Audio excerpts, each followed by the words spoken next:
क्या बकवास कर रही हो तुम? सागर तुम्हारा पति कैसे हो सकता है? झूठ बोल रही हो तुम। कल रात तक तो सागर की शादी नहीं हुई थी। वो मेरे साथ था, मेरा था वो, और रातों रात तुम उसकी बीवी हो गई। तुम जो भी हो, अभी इसी वक्त इस घर से बाहर निकल जाओ। बहुत सुन ली मैंने आपके बक।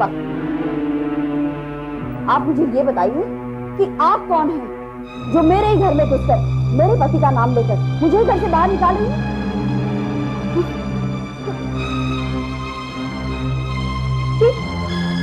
ये सागर है? जी हाँ, ये सागर है और ये मैं हूँ, उनकी बीवी मिसेस सागर मेहरा। नहीं, ऐसा नहीं हो सकता। सागर किसी और से शादी नहीं कर सकता। वो मेरा था, वो मेरा है और मेरा रहेगा। ऐसा नहीं हो सकता। नहीं।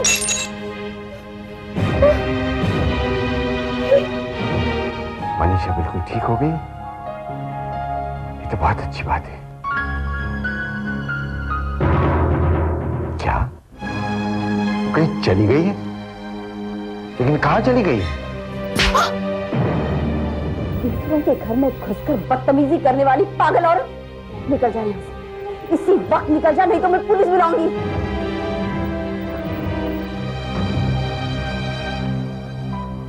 हेलो, मनीषा हॉस्पिटल से कहीं चली गई। तुम जरा पता लगाओ कहां चली गई, ढूंढो उसे। हाँ, इमीडिएटली जाओ। ममता, क्या हुआ ममता? मैं तो घबरा ही गया था। वो क्यों नहीं?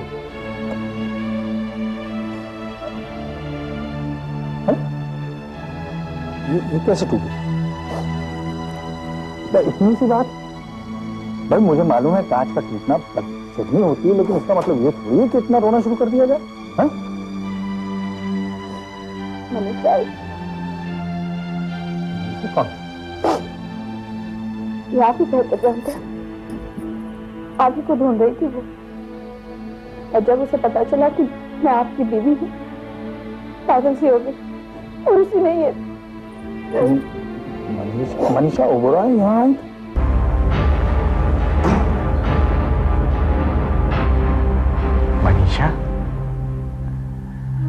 मनीषा कहां चली गई थी? तुम कहां चली गई थी?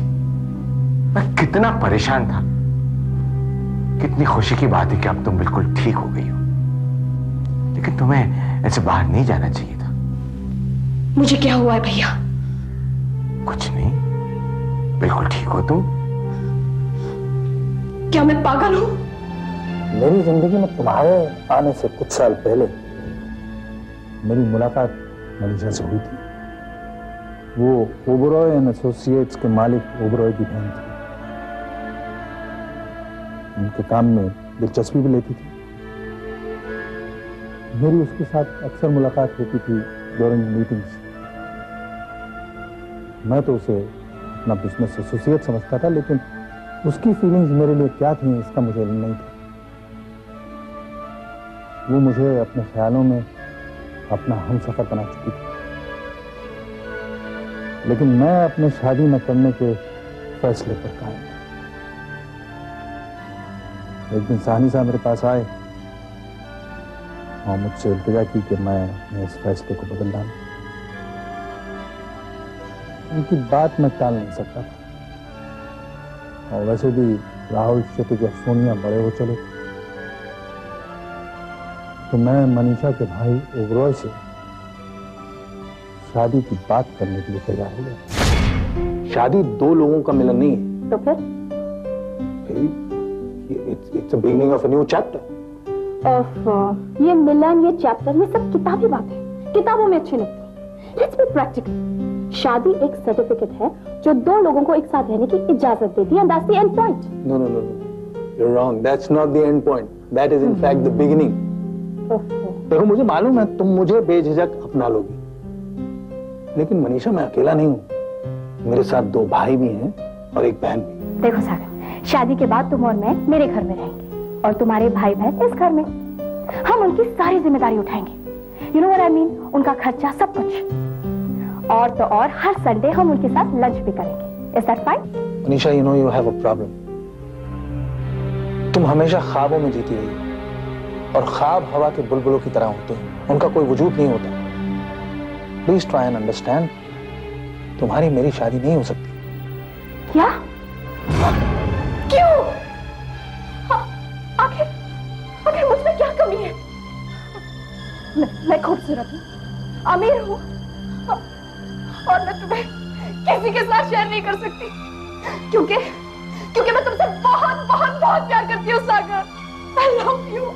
तुम मुझसे प्यार नहीं करती, तुम सिर्फ खुद से प्यार करती। बस उस दिन के बाद मैंने मनीषा को अपने ख्याल से भी निकाल दिया। मैंने उससे कभी प्यार नहीं किया, लेकिन उससे नफरत भी नहीं की। बस हम दोनों के सोचने का तरीका अलग अलग था। मेरी बात गौर से सुनो। सागर से जिस मुलाकात को तुम कल की बात कह रही हो, उसे गुजरे हुए 1 साल हो गया है। हाँ मेरी बहन, हाँ। 1 साल तक दुनिया ठहर गई थी तुम्हारे लिए, वक्त ठहर गया था। 1 साल तक तुम अपनी दुनिया में जी रही थी, और अब जब ठीक हो गई हो तो उस 1 साल का कोई भी वाकया तुम्हें याद नहीं है। हेलो। नमस्ते। नमस्ते जी, आप कौन बोल रहे हैं? मैं जानता हूं कि आप मुझे नहीं पहचानती, कैसे पहचानेंगी? खैर, मैं आपका एक वेल विशर हूं। देखिए, सागर इस वक्त घर पर नहीं है। अच्छा हुआ कि सागर इस वक्त घर में नहीं है, क्योंकि मैं जो आपसे कहने जा रहा हूं वो सागर कैसे बर्दाश्त कर पाता पता नहीं। क्या कहना क्या चाहते हैं? क्षितिज ये सगाई नहीं कर सकता। लेकिन क्यों नहीं कर सकता? क्योंकि वो शादीशुदा है। क्या? ऐसा कैसे हो सकता है क्षितिज? आज शाम को तुम्हारी सगाई है और तुम चाहते हो मैं चुप रहूं? तुम्हें मुझ पर भरोसा नहीं है? बात भरोसे की नहीं है क्षितिज, बात मेरी जिंदगी की है। मैं नहीं चाहती कि कहीं तुम्हारी बातों में आकर मैं तुम्हें खो दूं। देखो रिया, मेरा इरादा तुम्हें आज ही घर लेके जाने को था। अगर साहिनी साहब शाम की बजाय दोपहर को ही आ गए, मैं उनके जाते ही तुम्हें घर ले जाऊंगा। आज रात को ही। रात को क्यों क्षितिज? अब क्यों नहीं? सगाई के बाद ही क्यों? सगाई के पहले क्यों नहीं क्षितिज? क्योंकि मैं तुम्हें, अपने आप को, अपने घर वालों को दुनिया के सामने तमाशा नहीं बनाना चाहता। पहले मुझ में हिम्मत नहीं थी, मगर अब मुझे किसी का भी डर नहीं। क्या तुम्हें भैया का भी डर नहीं? अपनी बेइज्जती का भी डर नहीं है? सानी साहब की बेइज्जती, शीतल की बेइज्जती, किसी बात का डर नहीं है तुम्हें? मजबूर हूँ भाभी। ऐसी कौन सी मजबूरी जो एक साथ इतनी जिंदगियों के साथ खेलने की इजाजत देती है तुम्हें? भाभी मैं 1 सेकंड, मैं पहले इससे बात कर लूं, उसके बाद तुमसे बात करूंगी। बोलो क्षितिज, मांगने के बाद अगर इसके लेके घर जाओगे तो तुम्हारे भैया की क्या हालत होगी, कभी सोचा है? वो सानी साहब को क्या मुंह दिखाएंगे? मैं क्या करूं भाभी? मैंने आप लोगों को समझाने की बहुत कोशिश की, मगर मुझे कौन समझने को तैयार था? एक बार मुझसे तो बात की होती। छोड़ो ना भाभी, बीती बातें दोहरा कर क्या फायदा। और भाभी, मैंने फैसला कर लिया है कि मैं आज रिया को घर लेकर ही जाऊंगा।